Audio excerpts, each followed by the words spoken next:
90s లో బాగా పచ్చళ్ళు చేసేది, రోటి పచ్చళ్ళు చేసేది. మరి ఇప్పుడైతే రోటి తొక్కులు ఎవరు నూరుతలేరమ్మా.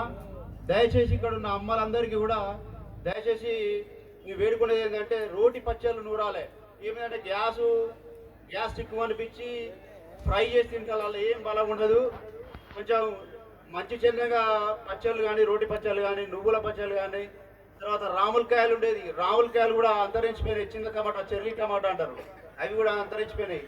కరోనా టైంలో ఈ రాములకాయలు అనేటివి, చెర్రీ టమాటాలు ఒక కరోనా పేషెంట్కు కొంచెం మరగబెట్టి చారు తాగిస్తే 6 గంటలలో ఆయనకు రుచి వచ్చింది, వాసన వచ్చింది. అప్పుడు కరోనా వచ్చిన వాళ్ళకి ఏముంటుంది, మాకు వాసన తెలుస్తలేదు, రుచి తెలుస్తలేదు అని అన్నారు కదా. 6 గంటలలో కరోనా పేషెంట్ కోలుకున్నాడు. మరి వెనుకల మీరు అందరు చేసేదమ్మా పచ్చళ్ళు చేసేది, రోటి పచ్చళ్ళు చేసేది. కానీ ఇప్పుడు రోటి పచ్చళ్ళు ఎవ్వరు చేస్తలేరు. ఏమైనా ఉత్తగా ఆలుగడ్డ టమాటా గ్యాస్ పిక్కు అనిపిస్తాను, ఫ్రై చేస్తారు, పెడతారు. మరి పిల్లలకు బలం ఉండలేదు. ఇప్పుడు 40 సంవత్సరాల 50 సంవత్సరాల ఇట్లా బలంగానే లేరు. 20 ఏళ్ళ నుంచే మొక్కల నొప్పులు, ఆరోగ్యం మంచిగా ఉండలేదు. తర్వాత 20 ఏళ్ళ నుంచి 40 ఏళ్ళ వయసు వాళ్ళు పని చేస్తలేరు.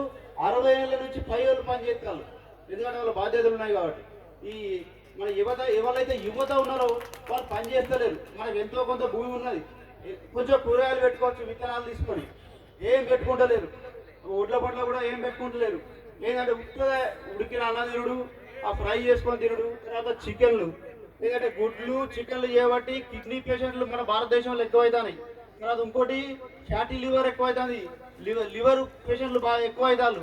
ఇక మూడోది ఇప్పటికొక 35 లక్షల క్యాన్సర్ పేషెంట్లు ఉన్నారు మన భారతదేశంలో. ఇంకో విషయం ఏంటంటే WHO సర్వే ప్రకారం, ప్రపంచ ఆరోగ్య సర్వే నివేదిక ప్రకారం మన భారతదేశంలోనే 87% క్యాన్సర్లు రాబోతున్నాయి ఈ 4-5 సంవత్సరాలలో. మరి 87% క్యాన్సర్లు అంటే 100కు 87% అంటే ఇక 13% మందే ఉన్నారు. ఇక 100కు 87 మంది పోతే 13 మందే ఉన్నారు. ఆ 13 మంది ఏం చేస్తారు? అక్కడ బార్డర్లో కనుపట్టేటోళ్ళు ఎవరు, మరి ఇక్కడ వైద్యం చేసేటోళ్ళు ఎవరు, ఇక్కడ పాఠం చెప్పేటోళ్ళు ఎవరు మనకు, తర్వాత న్యాయం చెప్పేటోళ్ళు ఎవరు, మరి ఊరు పెద్దలు ఎవరు ఉంటారు? ఈ 13 మంది దేనికి పని చేస్తారు? ఒక్కసారి ఆరోగ్యం మీద దృష్టి పెట్టండి అందరూ. ఇంకొకటి ఏంటంటే డాక్టర్ రామచంద్ర చెప్తాడు, అమ్మే డాక్టరు, వంట రూమే మెడికల్ షాపు, ఔషధం షాప్ అని. మరి అదేవిధంగా మరి అమ్మలందరూ కూడా విజ్ఞప్తి చేస్తున్నా, పచ్చళ్ళు నూరండి. పచ్చళ్ళలో ఆరోగ్యం ఉన్నది. నువ్వుల పచ్చడి కానీ, చెన్నగ పచ్చడి కానీ, రావులకాయ పచ్చడి కానీ అవన్నీ చేసుకోండి. ఇప్పుడు నేను మంచి చెన్నగా ఉన్నాయి. మంచి చెన్నంగా ఒక 20 ఏళ్ళ నుంచి మరిచిపోయారు అందరు. మంచి చెన్నంగా అంటే కొందరికి తెలియదు. ఈ 2000 నుంచి ఇటు పుట్టినలకు అసలు మంచి చెన్నంగా గురించి తెలియదు. మరి మంచి చెన్నంగా అంటే ఏంటిది అనేది విత్తనాలు నేను తెచ్చిన పెట్టుకోవాలి. తర్వాత ప్రెగ్నెన్సీ లేడీలకు ఇప్పుడు ఏంటంటే రక్తం ఉండలేదు, ఆ రక్త కణాలు కూడా ఎక్కువ పెరుగుతాయి, లివర్ కూడా మంచిగా ఉంటుంది, కొన్ని రకాల క్యాన్సర్లు కూడా తీసేస్తుంది. సరే, నాకు తెలిసిన కాడికి నేను వివరించిన. నేను ఇప్పుడు ఇక్కడ ఉన్న వాళ్ళందరూ కూడా విత్తనాలు ఇచ్చేందుకు సిద్ధంగా ఉన్నా. అందరికీ కృతజ్ఞతలు. ఈ అవకాశం ఇచ్చిన సుగుణాకర్ సార్ గారికి ధన్యవాదాలు, కృతజ్ఞతలు. Thank you all. రాలేదేం లేదు ఆయనకు పాపం. ఉచితంగా విత్తనాలు పంపిణీ చేస్తాడు మీ అందరికీ. ఎవరి సీట్లో వాళ్ళు కూర్చుంటే ఆయనే వచ్చిస్తాడు. రవి నీకు కూడా ఇస్తాడు.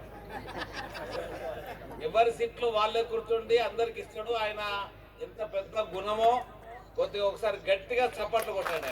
నేను ఆల్రెడీ సన్మానం చేసిన. నేను వేములవాడలో 4000 మందికి ఇచ్చిందట. మరి మోడీ పుట్టినరోజు సందర్భంగా నిన్న వేములవాడలో మొన్న అంతకుముందు ఇచ్చిందట. ఇలా మీరు అందరు కూడా ఇచ్చిండ్రు. మరి ఈయన ఫోన్ నెంబర్ కూడా తీసుకోండి. మీకు ఏ రకమైన విత్తనం కావాలన్నా కానీ మన ఎలకతుర్తి దగ్గరనే దామరాన్ని ఉంటుంది పక్కన, మీకు ఇస్తాడు. ఒకసారి మనస్ఫూర్తిగా ఆయన అభినందిస్తున్నాను. రాజు